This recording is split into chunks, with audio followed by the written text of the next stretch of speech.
Hey guys, welcome back to the channel. Great to have you back. Today I have a video on how I sharpen my knives. Give me a great time. Hope you have fun.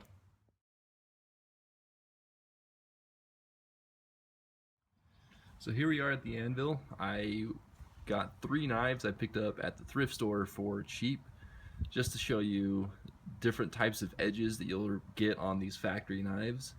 Some of them are good, some of them are bad. So this first one is your standard chef knife.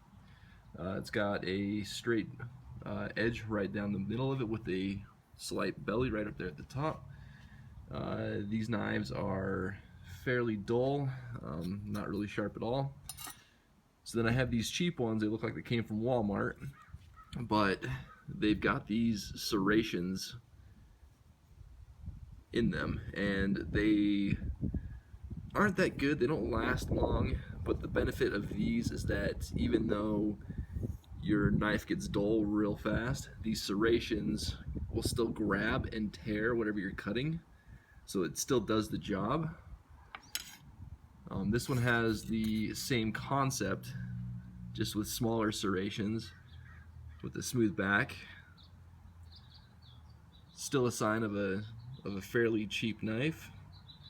I will teach you how to get rid of those and produce something that probably can use. So let's get to it.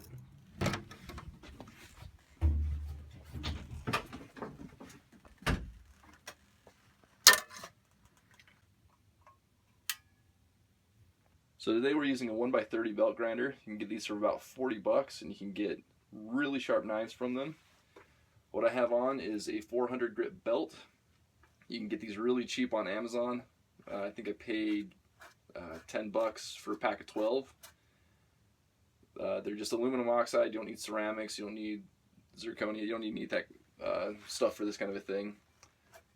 So these belt grinders will move really fast, so you gotta be careful with doing it, but if you learn how to do it, you can sharpen a knife in no time. So what I like to do is I like to take the grinder, flip it like this. Find I have a little bit more control with it. Then I'll take a wedge, just a piece of wood, and stick it right underneath here, so this stays stable. So you'll fire it up, you'll take your knife, and you'll run it across your platen.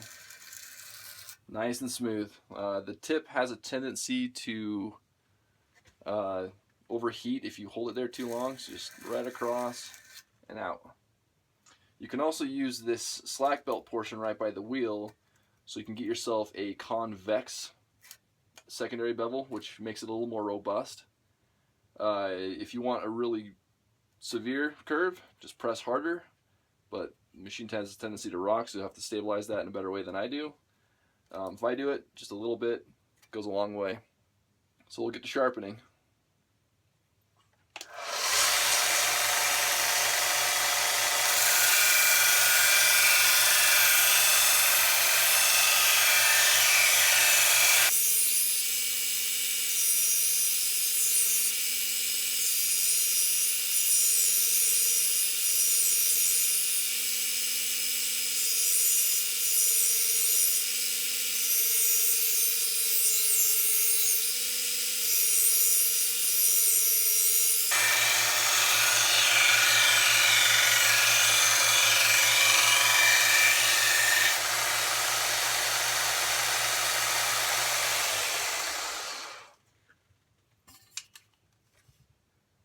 So as you can see, these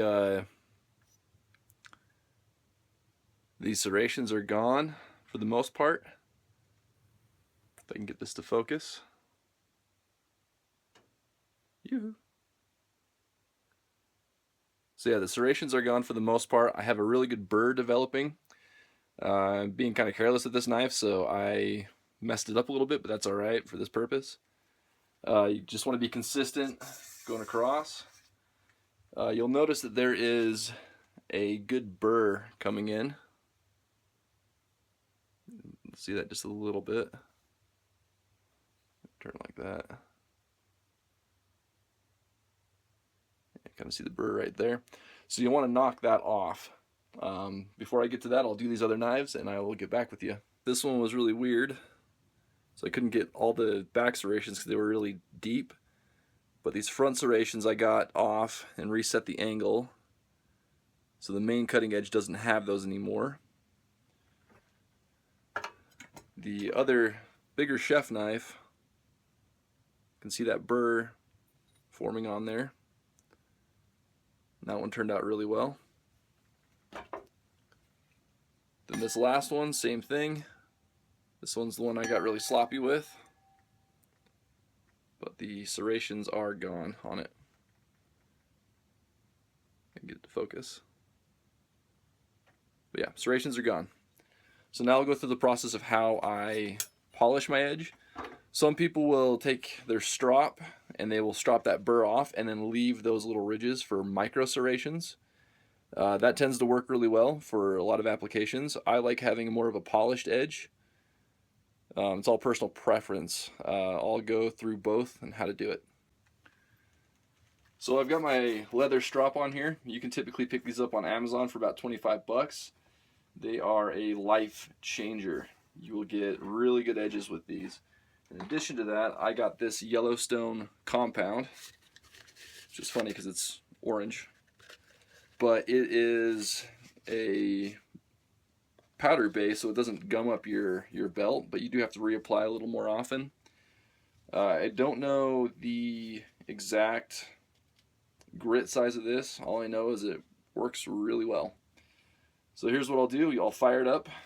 I'll add this on, and I'll do the same process.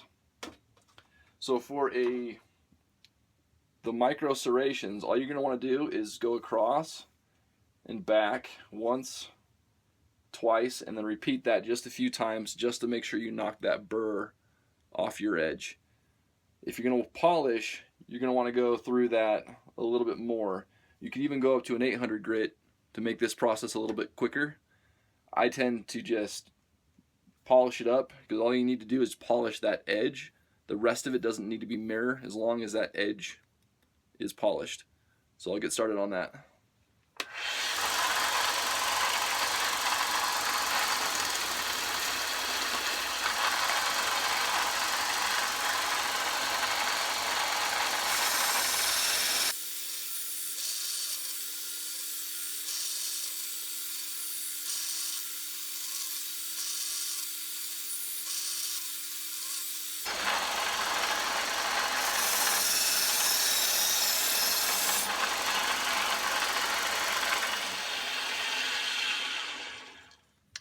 And there we go.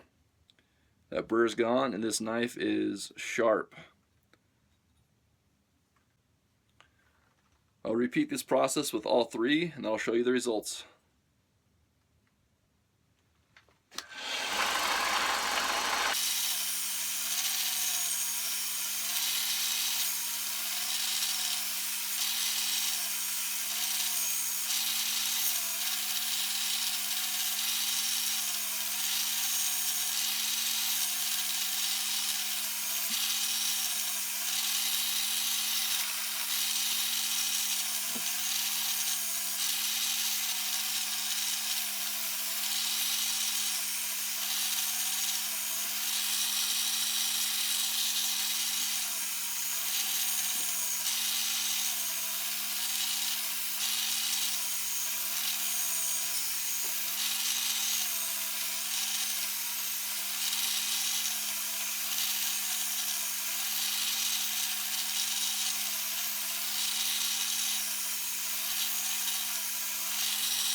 Alright, now it's done.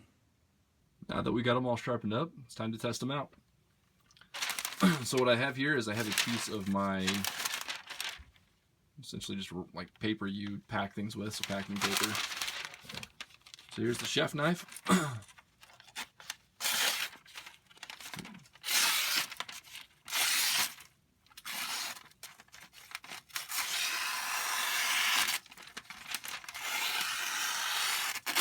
So we can see that one's sharp.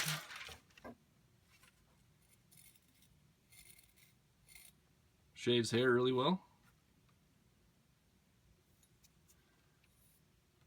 So we can conclude this one is fairly sharp. You can go through other tests.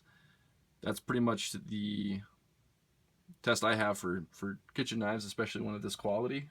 Let's go to this one with the serrations. I'm not sure how this one's going to do because it has these deep grooves in it. We'll see.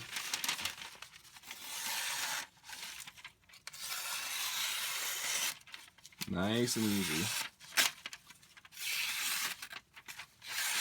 See, now it's catching right there, that top, so I need to focus a little bit more on that. Or it could be catching on a serration. But we conclude this one is sharp. Pulling hairs off just fine. And then we have this last one with the small serrations that I took off. We'll test this one out.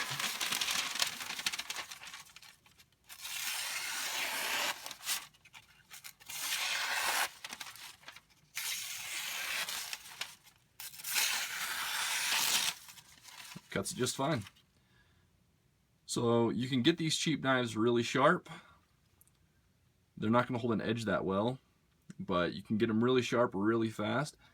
This goes with any of your knives in your kitchen, at home, hunting, camping, whatever you have that needs a blade. This process will work with it.